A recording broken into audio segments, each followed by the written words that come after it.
Hello दोस्तों, नमस्कार। आज मैं कक्षा 10 बोर्ड एग्ज़ाम 2025-26 के लिए इम्पोर्टेंट क्वेश्चन सब्जेक्ट भौतिक विज्ञान का एक क्वेश्चन बता रहा हूं।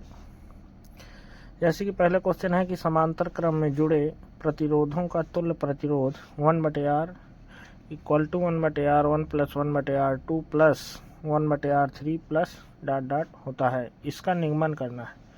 निगमन कैसे आएगा? पहले समांतर क्रम में 3 प्रतिरोध जोड़ लिए जाते हैं। इस तरह ये 3 प्रतिरोध इस तरह जोड़ते हैं, ऐसे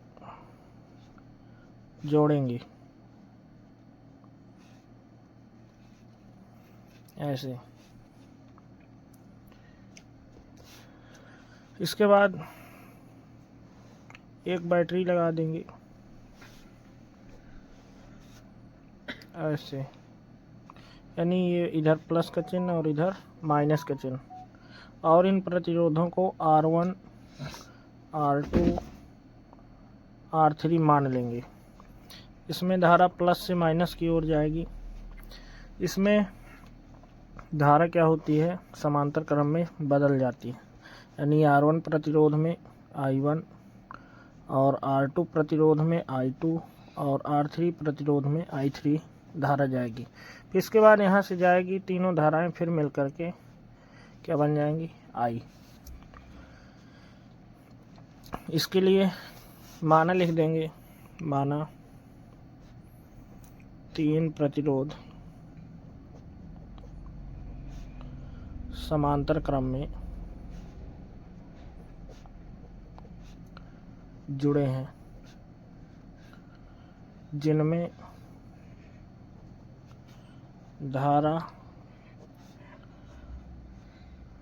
तीनों प्रतिरोधों में क्रमशः R1 में I1, R2 में I2 और R3 में I3 प्रवाहित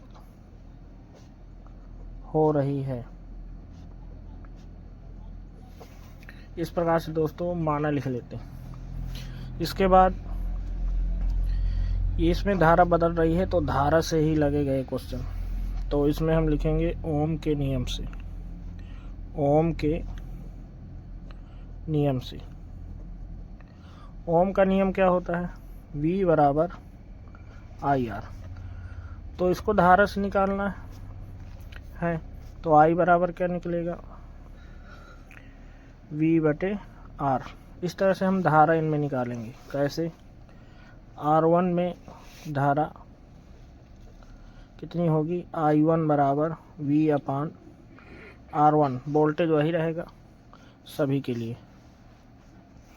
इसी प्रकार R2 में धारा I2 यानी V/R2। इसी प्रकार R3 में धारा I3 बराबर V/R3 को समीकरण नंबर दे देंगे 2 और 3। अब तीनों समीकरणों को जोड़ लेंगे। यानी समीकरण 1 प्लस समीकरण 2 प्लस समीकरण 3। जोड़ने के बाद तीनों को जोड़ेंगे। ये I1 plus I2 plus I3। यानी लेफ्ट पक्ष एक साइड और राइट पक्ष एक साइड जोड़ देंगे। V/R1 plus V/R2 plus V/R3। इस तरह से।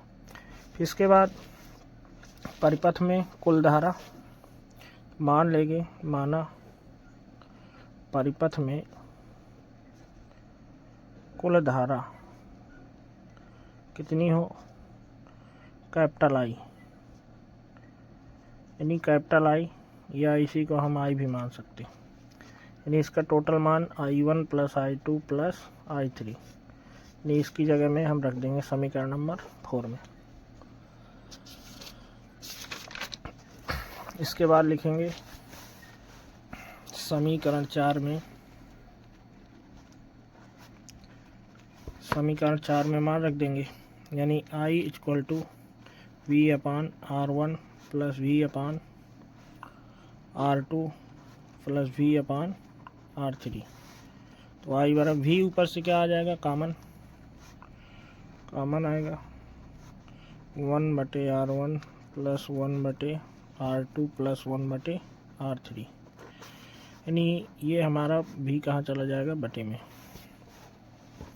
तो ये बनेगा I/V बराबर 1/R1 plus 1/R2 plus 1/R3। अब हमें संबंध निकालना है 1/R बराबर 1/R1 प्लस 1/R2। तो इसके लिए पुनः ओम का नियम लगा देंगे। ओम के नियम से V बराबर क्या होता है, IR। तो I बराबर कितना निकलेगा, V/R। इसको इसमें रख देंगे समीकरण नंबर 5 में, यानी समीकरण 5 में, यानी यहाँ से R का मान निकलेगा। ठीक है, I/V की जगह रखना है। तो 1/R इक्वल टू निकलेगा I/V। समीकरण 5 में I/V का मान रखने पर यहाँ पर रख देंगे। तो 1/R equal to 1/R1 plus 1/R2 plus 1/R3। इसी प्रकार आगे और जोड़ देंगे। दोस्तों, इस प्रकार से हमारा ये समांतर क्रम में जुड़े प्रतिरोधों का तुल्य प्रतिरोध निकल आया। इस तरह इसको हम क्या करते हैं, प्रूफ करते हैं। धन्यवाद दोस्तों। अगर वीडियो अच्छा लगे तो लाइक, सब्सक्राइब, कमेंट ज़रूर करें।